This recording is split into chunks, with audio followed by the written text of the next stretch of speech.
Hi everyone, welcome back. Thanks for joining us today. We've got a brand new story to share with you. So let's begin. My name is Lawrence. When my fiancée asked me if she could have one last night with her ex-boyfriend, after everything we had been through, I was stunned. But instead of reacting with anger or trying to change her mind, I looked at her and said, if that's what you need, okay. I gave her what she asked for, but she had no idea that her request changed everything, and I didn't look back. I met Diane at a book club society.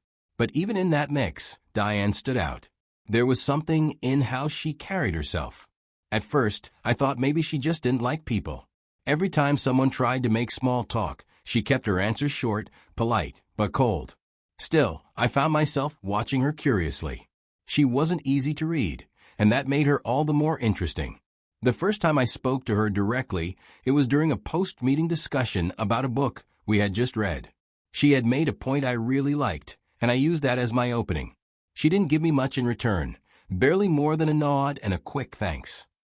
But I didn't back off. It took a few more club meetings before I finally asked for a number. She hesitated, looked at me for a moment like she was reading me, and then gave it to me. Our first few chats were dry and just surface level. How was your day? What are you reading now? That kind of thing. But over time, the tone shifted, then the messages got longer, and the replies came quicker. Eventually, she started volunteering details without me even asking. That's when I knew we were warming up to each other. One evening, we were texting back and forth when she decided to open up to me. She told me she had just gotten out of a relationship, one that had dragged on for years and left her drained. According to her, it was the kind of relationship that messes with your head and your self-worth. She said it was formative, complicated, and nearly broke her.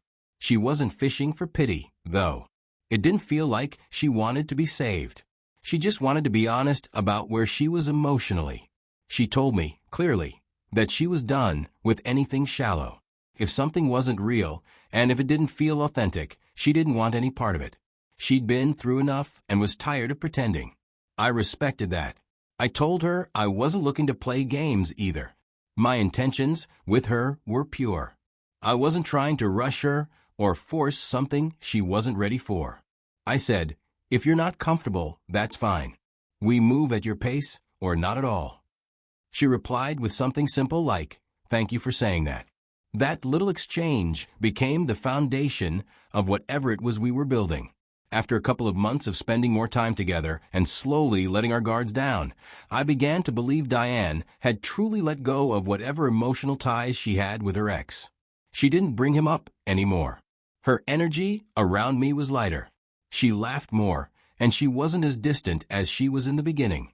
I took that as a sign that we were moving forward, and it gave me the confidence to take the next step. One evening, we were at my apartment watching a movie and eating some takeaway. I looked at her and thought, this feels right. I immediately asked, do you want to be my girlfriend? She was stunned by how out of the blue that came from. Then she smiled, nodded, and said yes. That moment felt like the sun rising after a long night. From then on, we did everything together. I carved out time from my busy schedule to be with her because I wanted to. I took her to some of the nicest places I knew. Whenever she had something big to celebrate, I showed up with gifts I knew she'd appreciate. I paid attention to what she liked, including moments that mattered to her, and I made sure to be thoughtful in how I showed love. And to be fair, she didn't just take, she gave too. In her own way, Diane showed that she loved me. She met my energy, and that meant a lot to me. It reinforced what I believed. This wasn't one-sided. We were building something real, something steady. We dated for over a year, and during that time, our lives became deeply intertwined. We created a routine and a rhythm. I trusted her. I trusted us. And that trust gave me a sense of peace, a feeling that this love was safe. One weekday evening, I'd left work a little earlier than usual and thought I'd surprise her at her apartment, something I'd done a few times before. Diane always said she liked it when I showed up out of the blue, said it made her feel wanted. So I didn't think twice about it. But the moment I stepped in that evening, I knew something wasn't right. The energy in the room felt heavy. She was sitting on the bed, facing the window, And when she turned to look at me, her eyes were puffy, red, and tired. It looked like she'd been crying for hours. There was no way to pretend nothing was wrong. I asked her immediately what was going on. At first, she just shook her head and tried to brush it off, saying she was fine, but I wasn't going to let it slide. I sat down beside her, looked her in the eyes, and gently said, "Diane, talk to me." That's when she finally let it out. She told me that she'd found out her ex was now dating one of her female friends. And not just dating her, but doing all the things Diane used to beg him to do back when they were together. Weekend trips, art exhibits, picnics, thoughtful surprises. He used to shut her down and call all those things corny. And now here he was doing them with someone else. And worse, someone from her own circle. She said it felt like betrayal layered on betrayal, that it reopened a wound she thought had healed. I listened quietly. And I was stunned. Part of me didn't know how to feel. Here I was, sitting with the woman I loved, watching her break down over a man who supposedly almost ruined her life. I couldn't tell if I should be angry, hurt, or worried. My gut reaction wanted to ask her why she still cared, why this was affecting her so much, but I kept that thought to myself. Instead, I held her hand and reminded her of the life we were building. I told her that people from the past only have as much power as we let them have. I said, let them do whatever they want. What matters is what we have now, this. She looked at me and nodded, said she was grateful to me, that I was nothing like Jay, that she knew she had something good now, and she wasn't going to ruin it by looking back. After that, things went back to normal. We laughed again. We kept moving forward. But that night never really left me. I wouldn't call it a red flag just yet, but it definitely planted something. A quiet question I tried to ignore. Was she really over him? I wanted to believe the answer was yes. After 3 years of being with Diane, I felt that quiet certainty in my chest that told me she was the one. I didn't rush it. I waited until I was sure. And when I got down on one knee to propose, I meant every word. I remember the way she looked at me that day as she said, yes. We didn't want anything flashy, just a modest, meaningful celebration of what we'd built together. Diane insisted we take our time with the planning. She didn't want things rushed, and I respected that. She was very hands-on with the whole process, meeting with the event planner, picking out small details, making sure everything lined up. It made sense. She wanted the day to be perfect, and I supported her fully.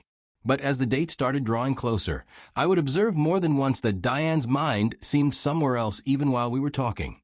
And when I asked about it, she brushed it off as stress.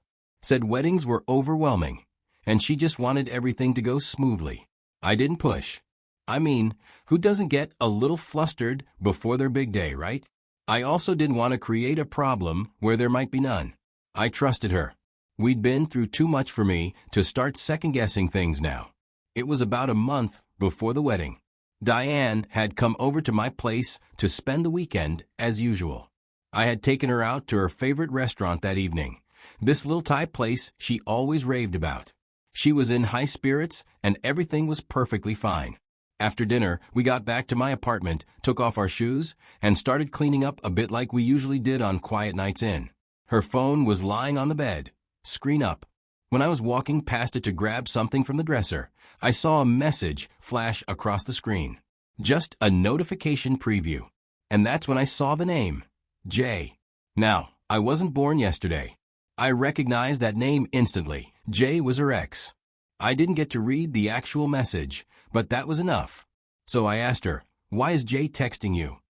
She glanced at her phone and said in the most casual tone, "Oh, we're just friends now." I didn't want to ruin the night by turning it into an interrogation. So I brushed it off. But deep down, I just wasn't ready to deal with what it could mean. Fast forward 2 weeks. We were now just days away from the wedding. I had just gotten the news that my request for a month-long leave at work was approved. I wanted time off to get everything in place. I was excited to tell Diane. So I drove over to her place that night. We talked for a bit, ate some leftovers, and then lay in bed. It was one of those quiet nights where you're both just lying there, staring at the ceiling, lost in your thoughts. That's when she turned to me and said, I need something from you. Something crazy. But first, promise me you won't say no. And you won't get mad." Immediately, my gut twisted.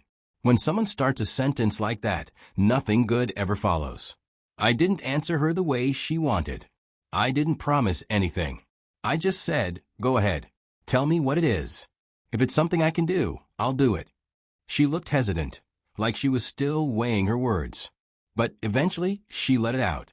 She told me that she needed one last night with her ex. She said she couldn't go into our marriage with any unresolved feelings, and that she needed closure. But she didn't want to do it behind my back. She wanted my permission.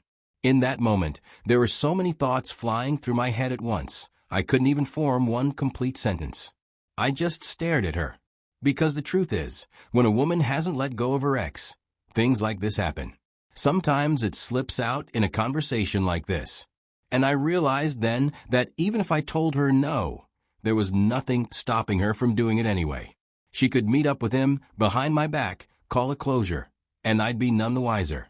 I'd just be the fool at the altar. So I swallowed everything I was feeling and said quietly, "If that's what you need, okay." She didn't expect me to say yes. I think, in her mind, she thought I'd explode or beg her not to go. She might have wanted me to stop her so she could feel validated in her confusion. But I didn't give her that. She leaned in to hug me, but I couldn't take it. I turned away. I didn't sleep that night. I just stared into the dark, listening to her breathing next to me. The woman I had planned to marry had just asked me to give her to another man for a night. And no matter what she said, the truth was clear. If she still needed that night with him, she had no business building a forever with me. By the next morning, I had already made up my mind. The relationship was over. I left her apartment early that morning before she even woke up. I didn't leave a note or send a message like I usually do. I couldn't stand the thought of her probably planning how to go meet another man and then return to me like nothing happened. I drove home in silence. By the end of that day, I realized something deeper. I couldn't stay in town. I needed space from everything familiar before I lost my mind. So I packed a few essentials, threw them into my trunk, and made the choice to leave town. I didn't tell a soul. Not my parents, not my closest friends. I was already halfway out of the city when I called my cousin. He lives in a quiet town a few hours away. I told him I needed to stay for a while and that it had been too long since we hung out anyway. He didn't ask too many questions. He just said, "Of course, come through." I drove through the night. It was one of those drives where the road feels endless and your thoughts are louder than the music playing. When I finally arrived at his place, he opened the door with a smile and a hug, and I tried my best to return it, but I was running on fumes. After a shower and a quick bite, I checked my phone, not a single call. Not one message from Diane. That silence told me all I needed to know. In my head, I imagined she'd already gone to Jay's place and spent the entire day with him. That night, lying in my cousin's guest room, I was emotionally drained and mentally stretched thin. I eventually passed out from pure exhaustion, physically, mentally, and emotionally. I had nothing left. When I woke up the next morning, I grabbed my phone and saw I had about 10 missed calls and a bunch of messages, all from Diane. For a split second, my heart jumped. Then I opened her text, and everything in me froze. She said she had come to my place from Jay's place and found I wasn't home. There was no more guessing. She actually did it. That message wasn't just heartbreaking, it was insulting. I didn't reply. There was no need to. Instead, I blocked her number. I blocked every account she had on social media. Then I removed my SIM card and shut the phone off completely. That was it. No room for her voice in my life anymore. I told my cousin not to tell anyone I was staying with him. He asked why, and I finally told him the whole story. He sat there, listening without interrupting, and I could see how shocked he was. But to his credit, he didn't say anything cruel about her. He just looked at me and said, "Man, be strong. You didn't deserve that." When I finally returned home after nearly a month away, I didn't tell anyone. I just wanted to quietly settle back in and figure out my next steps. But as you'd expect, news travels fast. It didn't take long before word got to Diane that I was back in town. I'm not sure who told her, but less than 24 hours later, she was at my front door, knocking. At first, I didn't say anything. I was just wondering what exactly she thought she was going to say that would fix what she broke. She kept knocking. I opened the door, but I didn't let her in. I didn't need her inside my space anymore. I looked her in the eye and told her, calmly but clearly, to go be with her ex. I said, "There's nothing between us anymore. Whatever this was, it's over." She broke down crying right there in front of me, begging me to listen, saying she regretted everything. She told me that going to see Jay was a mistake, that the moment she stepped into his place, she knew it. She said he treated her the exact same way he did before, and everything she thought she missed, everything she thought she needed closure for, was just an illusion. She said I was the best man she's ever known, and that losing me was her biggest mistake. But none of her words moved me. My mind was made up long before she showed up.